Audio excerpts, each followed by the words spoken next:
Bueno, son las 5 de la tarde con 54 minutos y como ya lo sabemos, Angélica Verdugo presentó su renuncia a la Secretaría de Redes Asistenciales argumentando causas personales. Su salida, sin embargo, se da en medio de la discusión de presupuesto de salud para el próximo año, además de la polémica por la construcción de hospitales comprometidos por la presidenta Bachelet.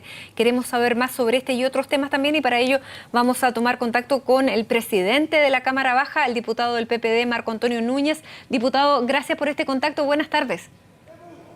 Sí, muy buenas tardes. Un saludo a todos los auditores de CNN Televisión. Diputado, ayer nos sorprendió esta renuncia de la subsecretaria de Redes Asistenciales y ella lo atribuía a razones personales. Sin embargo, hay bastantes versiones y me gustaría saber qué antecedentes maneja usted cuando estaban precisamente votando las partidas destinadas a salud y había bastante cuestionamiento también al desarrollo y a la gestión de la propia Angélica Verdugo. Sí, lo que ha ocurrido es que se le ha pedido el gobierno a una de sus subsecretarias, importante como es la subsecretaria de Redes Asistenciales a cargo de toda la infraestructura pública de salud de nuestro país, la renuncia, por razones que son bastante evidentes. La primera, había una subejecución del presupuesto de inversión que hacía inviable que todo lo que se planificó para que este año se hiciera realidad en términos de inversión pública hospitalaria.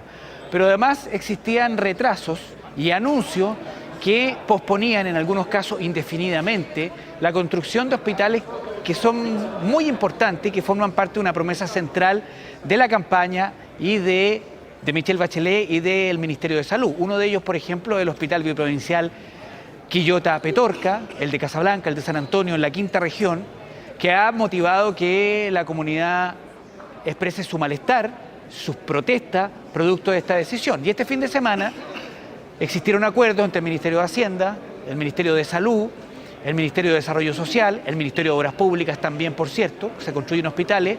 Y una de las consecuencias de esas conversaciones y acuerdos es la salida de la subsecretaria, sin duda, y la reactivación de un proceso donde se vuelve a poner arriba del tapete, en este contexto de la discusión presupuestaria, la posibilidad de real en este gobierno de construir varios de los hospitales que se habían planificado hace un año y medio atrás. Y en ese sentido, entonces, diputado, y en ese contexto, ¿se votaría a favor entonces de la partida para salud? Porque esa era una piedra de tope incluso para parlamentarios de la nueva mayoría. Sí, es evidente, había una mayoría de parlamentarios que había decidido rechazar las partidas, es decir, el financiamiento de la salud. Eso es normal en un proceso de negociación, pero entiendo que ya tenemos solución. Hemos conversado con el presidente de la Comisión de Salud, el doctor Juan Luis Castro, con otros miembros relevantes de esa comisión, y ya una vez que conozcamos en detalle cuál es la nueva planificación de construcción de hospitales en todas las regiones del país, que va a darnos a conocer en las próximas horas el Ministerio de Salud, este tema va a quedar atrás. Necesitamos un nuevo subsecretario o subsecretaria y por lo tanto avanzar no solo en la construcción hospitalaria, en la formación de especialistas, en el financiamiento de infraestructura y todo lo que conlleva la posibilidad que tengamos efectivamente de dotar desde la salud pública de una salud de calidad a tiempo y a un costo razonable, que es lo que corresponde a Chile y a su Estado en este momento. Diputado, y ahora, ¿cómo se subsana el problema que generó la subsecretaria de Redes Asistenciales? Porque, claro, en la ejecución de presupuesto que usted decía había problemas, no se llegó a ejecutar ni siquiera el 30% y estamos a 10 de noviembre. ¿Qué pasa con el resto de los dineros que tenían que invertirse en salud? ¿Qué se va a hacer? Porque ya no es tema de que no haya presupuesto para el próximo año, sino que no supo gastar lo que tenía para este. ¿Cómo se subsana? Ese problema está solucionado porque ya hay un acuerdo para que la cantidad de recursos que no fueron capaces de invertir durante este año 2015 se concentren en el año 2016. Pero evidentemente el Ministerio de Hacienda, que es el encargado de la buena administración de los recursos públicos, exige garantías para que esto no vuelva a ocurrir evidentemente el año 2016. Es una tremenda decisión de construir 40 hospitales. Sabemos lo que implica. Aquí van a haber retrasos, van a haber reasignaciones, pero lo importante es conocer cuál es el cronograma real en las próximas horas, asegurar los recursos y de aquí hasta el 29 de noviembre nosotros nos hemos organizado para discutir cada una de las partidas de la ley de presupuesto, entre otras las de salud, resolver este tema que pasa cada vez a estar en los primeros lugares de la preocupación ciudadana y que de una vez por todas requerimos resolver cómo se está haciendo con la educación, cómo se está realizando con los temas laborales. También la salud fundamentalmente requiere gestión, inversión y decisión política para resolver los problemas de una vez por todas. Ahora, ¿qué pasa en el tema de salud con la implementación de la ley Ricartes Soto? Porque se anunció la semana pasada que iba a entrar en vigencia en una semana y eso todavía no ha ocurrido. ¿Cuál es la razón por la que no ha entrado en vigencia? Sí, Matilde, un tema de reglamento en cualquier momento ya va a entrar en régimen, va a estar funcionando en la práctica protegiendo a las personas con enfermedades de alto costo y de baja frecuencia, la ley Ricartes Soto. Es un tema de días, eso ya ha sido resuelto, por lo tanto yo no me preocuparía, eso es uno de los grandes avances que ha hecho este gobierno en salud.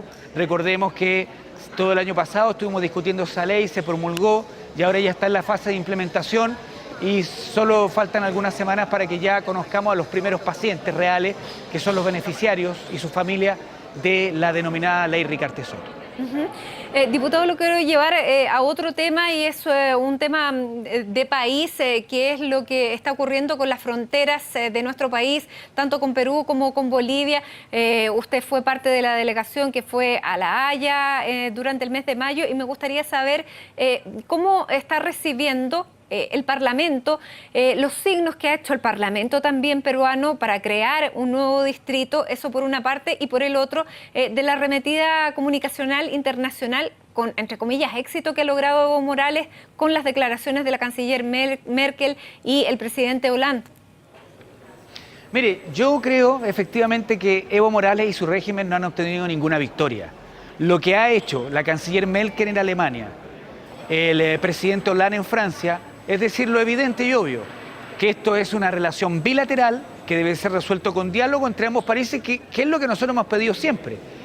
Evo Morales esconde que el presidente del Parlamento de Hungría nos dijo en visita oficial que le parecían absurdas las aspiraciones de Bolivia de obtener soberanía por la vía de recurrir al Tribunal Internacional de La Haya. En Suecia, en Dinamarca, en Hungría, en República Checa, que visitamos nosotros como parlamentarios, antes que Evo Morales, fueron victorias donde lo que se establece es que esto es un tema bilateral que no va a escalar a foros internacionales.